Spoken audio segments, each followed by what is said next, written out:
राधा के 3 छोटे भाई थे। राधा के पिता राम बाबू बड़े ही गरीब थे। जैसे तैसे बच्चों को ट्यूशन पढ़ाकर घर खर्च निकालते। राधा ने जब 12वीं की परीक्षा दी, उसके बाद ही राम बाबू ने रिश्ता देखकर राधा की शादी 9 साल बड़े नवीन से कर दी, बिना जाने कि नवीन एक नंबर का दारूबाज और लड़कीबाज है। नवीन सरकारी अफसर था। अब तो राधा को एक बेटा भी हो गया था। एक दिन नवीन ने राधा से कहा, जाती क्यों नहीं अदालत? वहाँ क्या करने के लिए जाऊं? मुझे तलाक देने। क्यों दूं तलाक?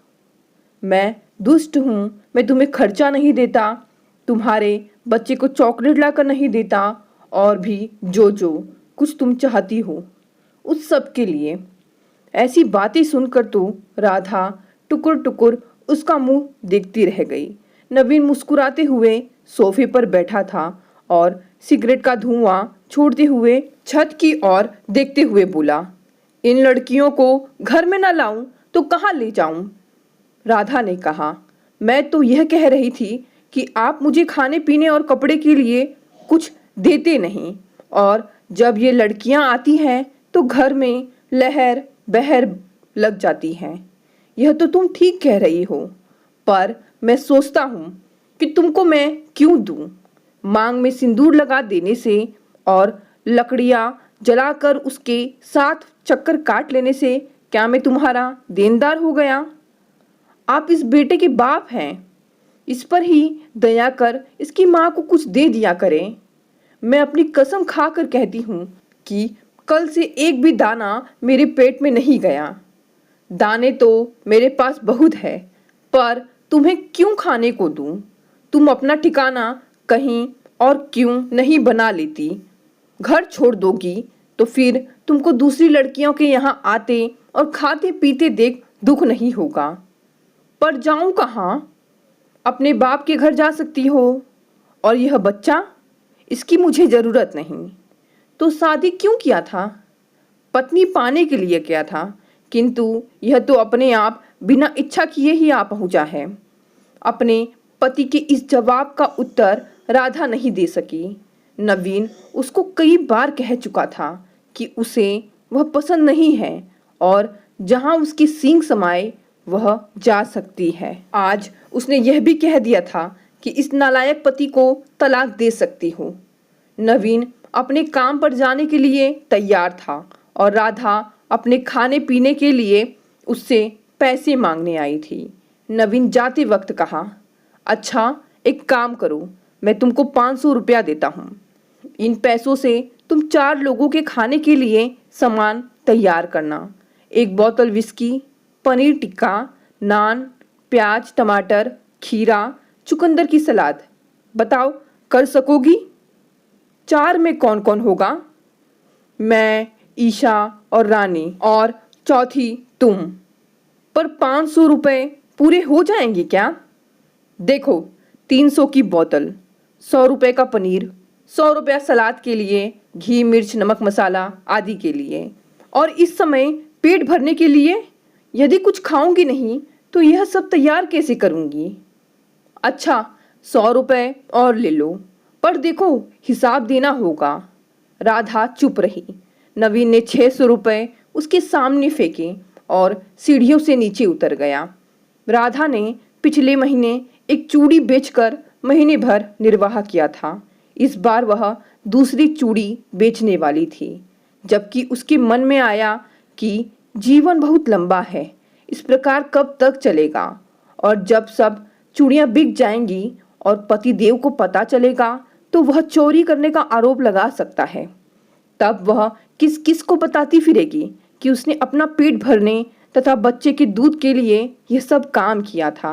आज वह अपने पति को बताने वाली थी कि वह चूड़ियां बेचकर अपने खाने का सामान खरीद रही है। उसके ऐसा कहने के पहले ही तलाक की बात चल पड़ी थी, और जब उसके पति ने उसके सामने 600 रुपये फेंके तो उसने उठाए नहीं। नवीन नीचे उतर गया तो उसने रुपए उठाए और गिन डाले। अब वह विचार करने लगी कि क्या वह इन रुपयों से अपने पति के भोग विलास का प्रबंध करे। एक बार पहले भी उसने ऐसा किया था। तब उसके मन में यह भावना थी कि वह अपने खाना बनाने तथा दावत का प्रबंध करने में योग्यता दिखाकर अपने पति को खुश कर लेगी, परंतु ऐसा हुआ नहीं। और पीछे कई बार जब राधा ने इस प्रकार की दावत के प्रबंध करने से इनकार कर दिया तो उसने घर का सब खर्च बंद कर दिया। और जब भी वे लड़कियां आती तो वह किसी होटल से खाना खरीद कर लाता और 500 के स्थान पर 1000-1200 खर्च कर देता। इस प्रकार ज़्यादा खर्च होने पर वह और भी चिढ़ जाता और घर खर्च पूरी तरह बंद कर देता। इस बार राधा ने अपने मन में निश्चय किया कि वह अपने पति के इस प्रकार के भोग विलास की प्रबंधिका नहीं बनेगी। आज जब नवीन ने उसको रुपए दिए तो उसने इनकार नहीं किया, वह चुप रही। उसके पति ने इसको स्वीकृति मान लिया और निश्चिंत हो अपने ऑफिस चला गया। राधा ने रुपए उठाए तो इस निश्चय के साथ कि वह अब इस घर को छोड़ देगी। उसके पिता नासिक में रहते थे, बहुत गरीब थे और एक बहुत बड़े परिवार के बोझ के कारण वह लड़की की सहायता करने में असमर्थ थे। यदि राधा अभी तक वहां नहीं गई थी तो इसी कारण कि वह उनके दुख का कारण बनना नहीं चाहती थी। जब जाने का विचार पक्का हुआ तो यह समझकर कि वह जीवन भर के लिए जा रही है, उसने अपने सब गहने एकत्रित किए, उन्हें अपने तथा बच्चे के कपड़ों के साथ सूटकेस में रखा और ऑटो में बैठ स्टेशन जा पहुंची। दिन के 10 बजे कल्याण से गाड़ी में बैठकर 7:30 बजे वह अपने पिता के घर जा पहुंची। राम बाबू बच्चों को पढ़ाने गए थे। उसका भाई बीएससी में पढ़ रहा था। वह भी 8वीं कक्षा के एक छात्र को पढ़ाया करता था। उसके दोनों भाई और उसकी माँ उस समय घर पर थे। लड़की को बिना किसी प्रकार की सूचना दिए आती देख माँ शकल देखती रह गई। रेवती ने पूछा, बेटी क्या बात है, इस प्रकार किस कारण आई हो? माँ, मैं पति का घर छोड़ आई हूँ। पिताजी कहाँ हैं? वे पढ़ाने गए हैं, आते ही होंगे। और सुधीर, वह भी पढ़ाने गया है। आजकल महंगाई इतनी बढ़ गई है, एक आदमी की कमाई एक के लिए ही काफ़ी नहीं होती। राधा ने अपना सूटकेस माँ के कमरे में रख दिया और अपने सबसे छोटे भाई को बाजार भेजकर बच्चे के लिए दूध मंगवाया। रेवती विचार कर रही थी कि यह एक और बोझ सिर पर आ पड़ा है।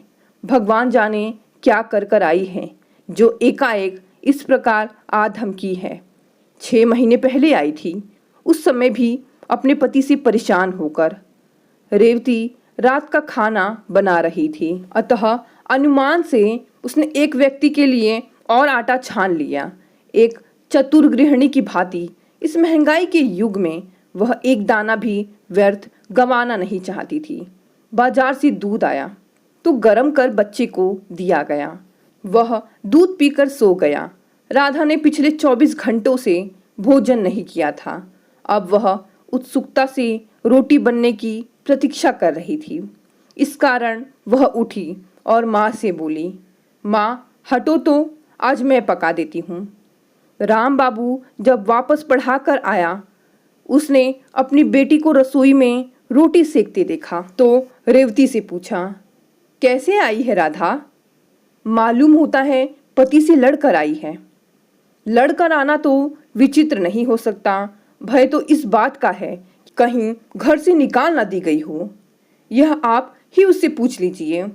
मुझे तो बहुत ही बुरी बात सुननी ना पड़ जाए, इसमें भय लगता है। क्या बुरी बात हो सकती है? लड़की पर कोई झूठा सच्चा आरोप ना लग गया हो और घर वालों ने धक्के देकर निकाल दिया हो। अच्छा, बच्चे सो जाएं तो बात करेंगे। उनके सामने इस प्रकार की बातें ठीक नहीं होंगी। रात के भोजन के बाद राधा ने अपनी पूर्ण बातें अपने माता पिता को सुना दी।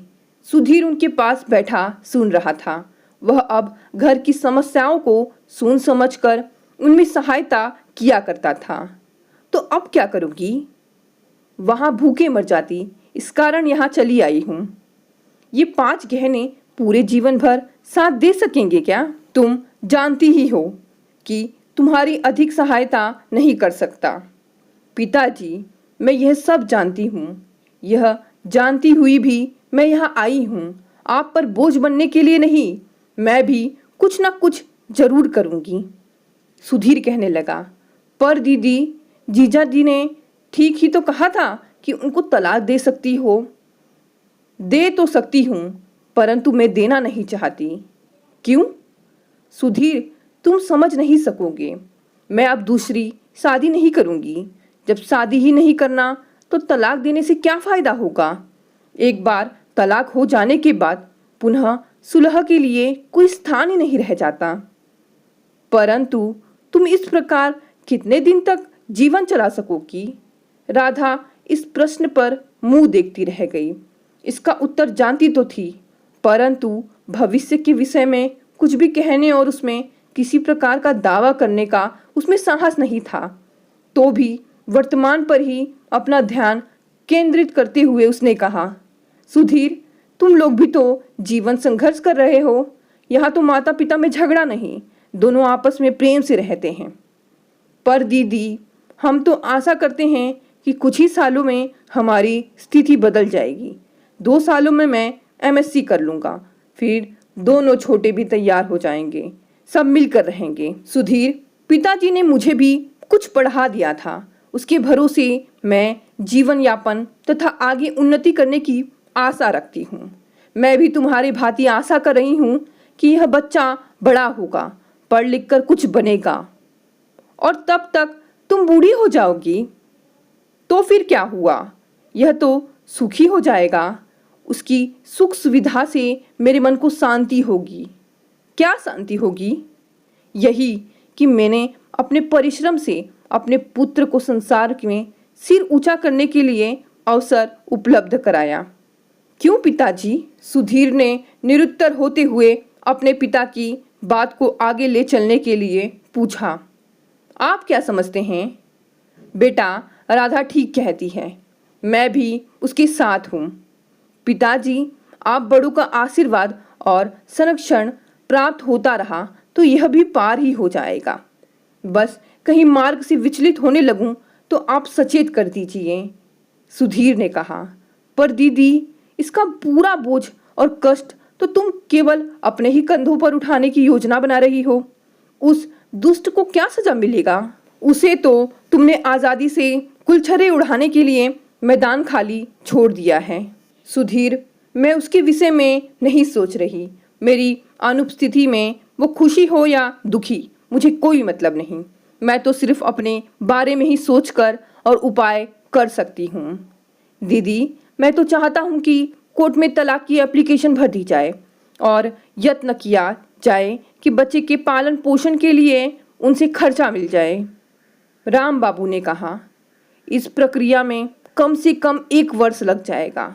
उसमें राधा को अपने पति के चरित्रहीन होने की कहानी सुनानी पड़ेगी। साथ ही केवल सुनाने से तो काम बनेगा नहीं, कुछ सबूत भी प्रस्तुत करने होंगे। मैं समझता हूँ कि मुकदमेबाजी में वक्त बर्बाद नहीं करना चाहिए। जब राधा को तलाक के बाद भी शादी नहीं करना है तो फिर इस सब झंझट की आवश्यकता ही क्या? पर पिताजी, जीजा जी को शिक्षा किस प्रकार मिलेगी? शिक्षा तो उसका शिक्षक ही उसको देगा। राधा को मैंने उसका शिक्षक बनाकर नहीं भेजा था। बेटा, एक बात और समझ लो, तलाक लेने से जो दंड मिलता है ना, वो पति को नहीं, सिर्फ पत्नी को मिलता है। दोस्तों, राधा की आगे की कहानी देखने के लिए इसका अगला भाग जरूर देखें। अगला भाग देखने के लिए चैनल को सब्सक्राइब कर लें।